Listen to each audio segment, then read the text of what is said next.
leaders, Mao Zedong, Deng Xiaoping, and now Jiang Zemin, who currently rules over almost 1.3 billion people, 1 out of every 5 people on Earth. He has been in charge for 11 years since Deng chose him to restore stability after the brutality at Tiananmen Square. But still, Americans know remarkably little about this powerful man who arrives in New York City tomorrow to visit the UN and to meet with American business leaders. The president believes that China has been misunderstood here in America, and he wants Americans to get a more favorable, and he says, more realistic impression of his country. I hope to convey through your program my best wishes to American people. He's been called the silk-wrapped needle, and in this interview, you'll see why.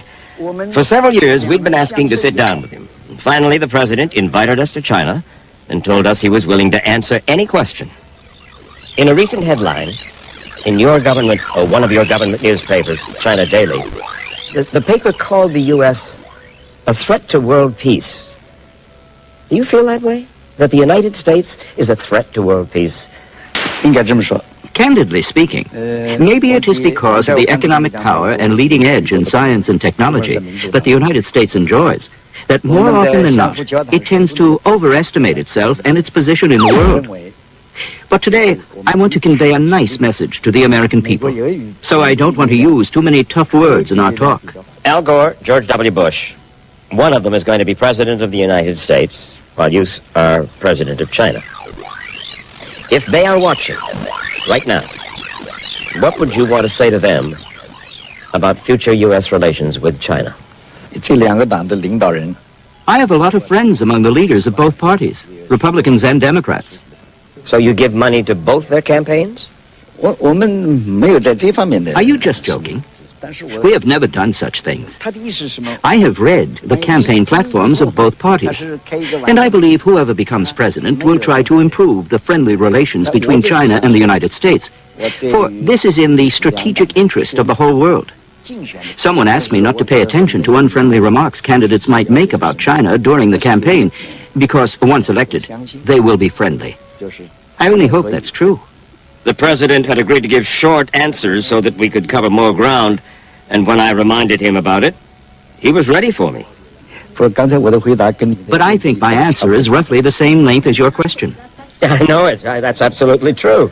If you make concise and brief questions, I'll give you brief answers.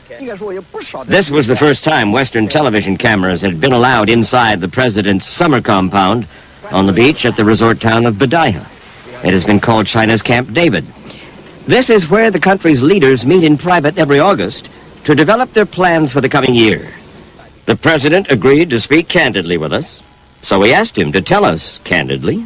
How would you characterize the state of relations between China and the United States today, Mr. President? On the whole, relations between China and the United States are good. However, I would like to use words people use to describe nature, to describe the state of China-U.S. relations. Our relations have experienced wind, rain, and sometimes clouds, or even dark clouds. However, sometimes it clears up. We all sincerely hope to build a constructive partnership between China and the United States. That's spoken like a real politician. There's no candor in it. I don't think politician is a very nice word. It's a diplomatic word in this case. Jiang Zemin is a gregarious fellow who loves center stage. But he has not given an extended interview to an American television reporter for 10 years. Partly, he says, because Americans refuse to believe that the vast majority of part of you admire his courage. He was never arrested. I don't know where he is now. Looking at the picture, I know he definitely had his own ideas. You haven't answered the question, Mr. President. Did a part of Jiang Zemin admire his courage? I know what you are driving at, but what I want to emphasize is that we fully respect every citizen's right to freely express his wishes and desires. But I do not favor any flagrant opposition to government actions during an emergency. The tank stopped and did not run the young man down. I'm not talking about the tank. I'm talking about that man's heart. that man's courage. That man, that lonely man, standing against that. 1 month after Tiananmen, you wrote a speech, and in it you said, corruption is growing in the soil.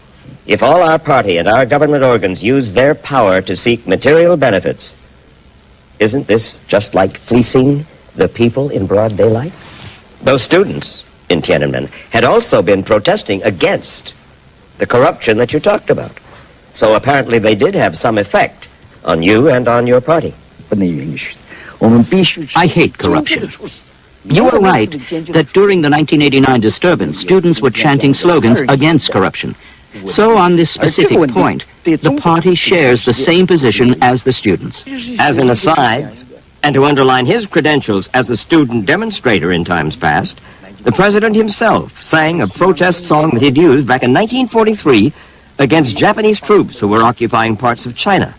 The title, Arise, Fellow Students, to Defend the Motherland. 担负起天下的兴亡，听吧，满儿是大众的折伤，看吧，也年年国土的人伤。 The president's aides suggested it would be unfair to show pictures of the violence at Tiananmen Square because they say Jiang Zemin had nothing to do with it. But they were glad to give us pictures of their embassy in Belgrade, which had been demolished by American bombers during NATO's air war last year. Mr. President, do you still believe that the United States bombed your embassy in Belgrade on purpose? 我只能反过来跟你讲。 Let me put it the other way around. The United States has state-of-the-art technology. So all the explanations that they have given us for what they call a mistaken bombing are absolutely unconvincing. What would the United States get out of bombing your embassy in Belgrade? So that for me also a question. 也是一个问题。 The identification marks of the Chinese embassy in Belgrade were too clear for people to miss. So why has there been such an incident? It is still a question. But we have decided to look forward to improve China-U.S. relations. I understand that, and that's behind us. But, you know, it's possible for the CIA and the Pentagon to make mistakes. Stupid mistakes. The American people have no doubt in their mind, I think, that this was simply a mistake.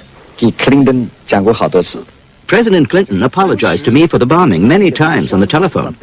I told him, since you represent Americans and I Chinese, it would be impossible for us to reach total agreement on this issue. When 60 Minutes returns, the president will give us his views on Abraham Lincoln, American morals, and accused spy Dr. WenHwa Lee. President Jiang Zemin says his polls tell him the Chinese people believe that one-party rule is the best way to maintain stability and increase prosperity.